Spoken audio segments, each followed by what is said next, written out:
Assalamu alaikum, dear brothers and sisters.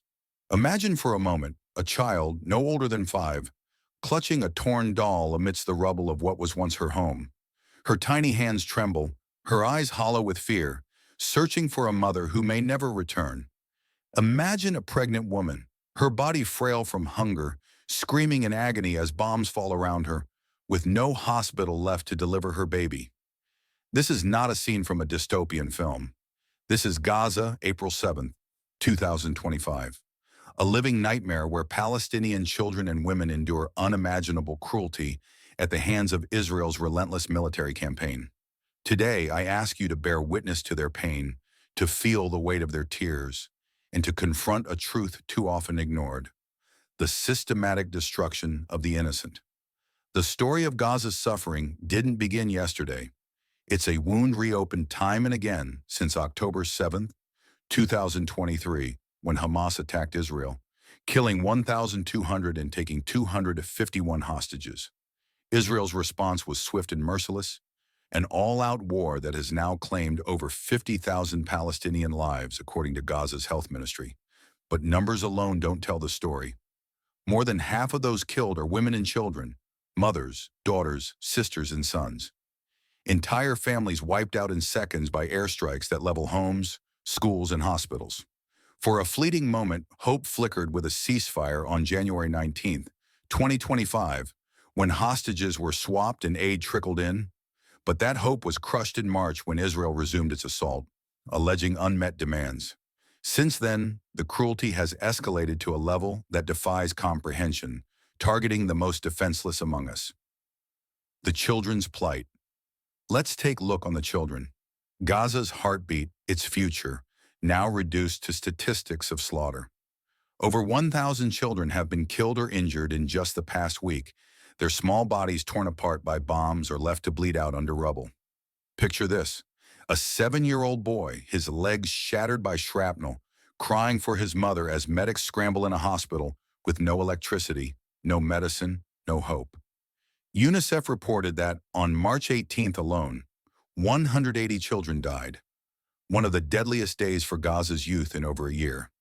180 futures snuffed out in 24 hours. Can you feel the weight of that? These are not faceless casualties. They are children who once laughed, who dreamed of growing up, now buried under the debris of their own homes. Take the story of Amina, a 9-year-old from Rafah. On April 3rd, an Israeli airstrike hit her family's apartment as they slept. Amina survived, but her parents and 3 siblings did not. She was pulled from the wreckage, her left arm gone, her face streaked with blood and tears. Now an orphan, she sits in a tent, whispering their names to herself, unable to understand why she's alone. Israel's military has turned playgrounds into killing fields.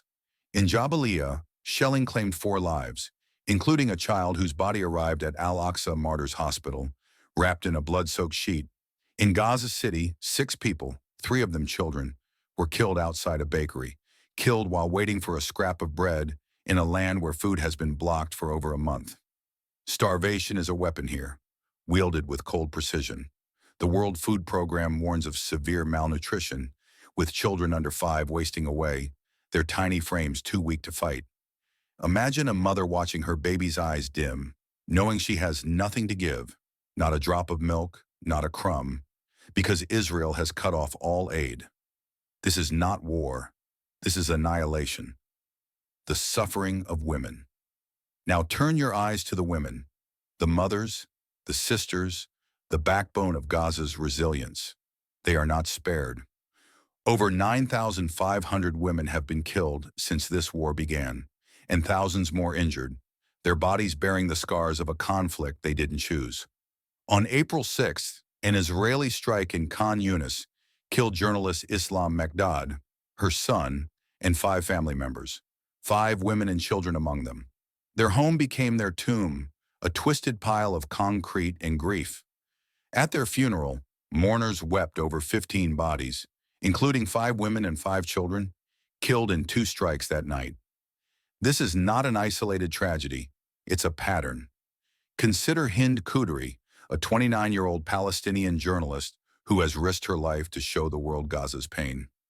On Instagram and X, where she has 1.2 million followers, Hind has shared raw footage of the devastation.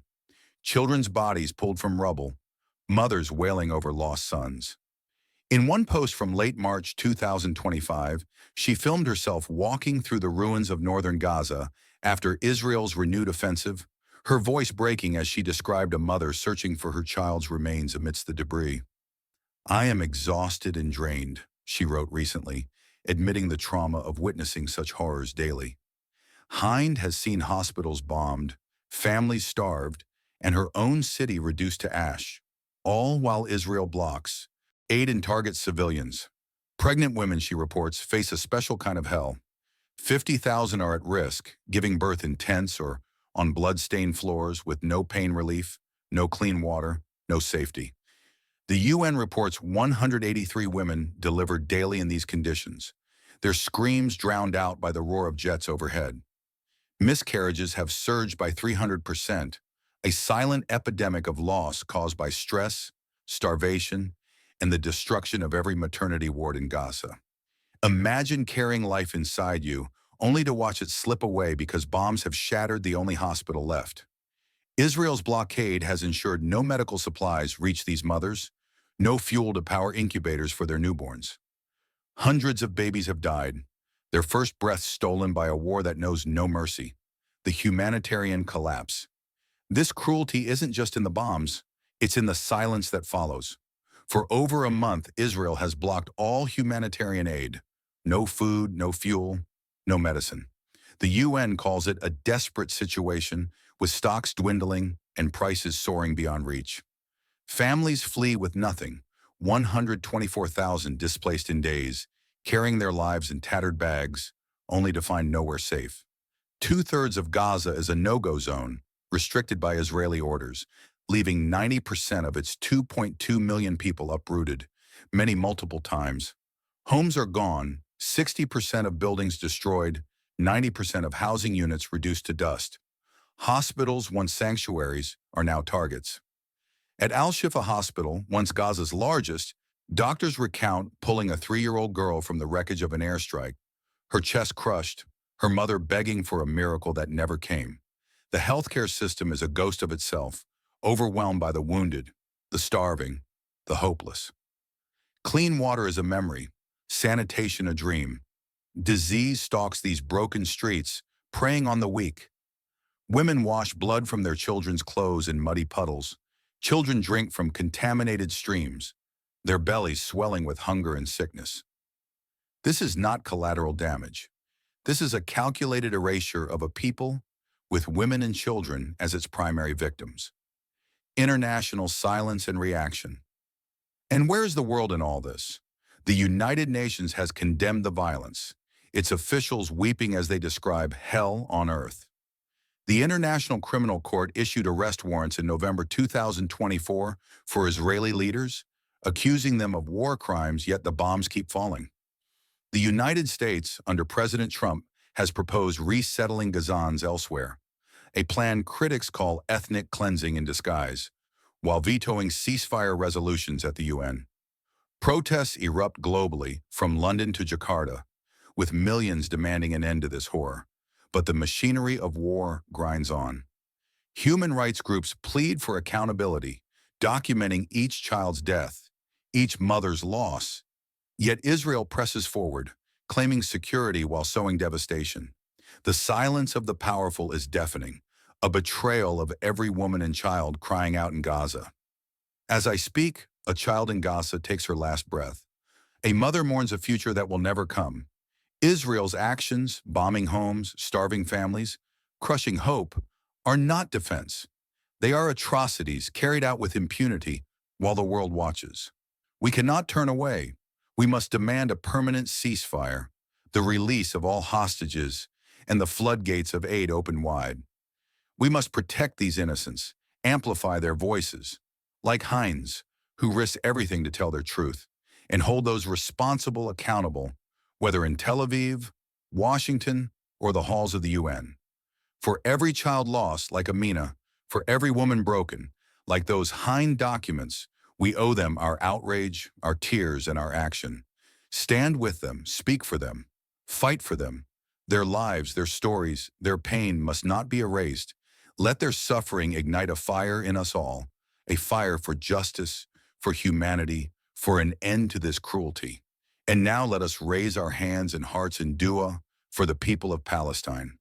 Allahumma, O Allah, Lord of the oppressed, the mighty, the compassionate, grant relief to our brothers and sisters in Palestine.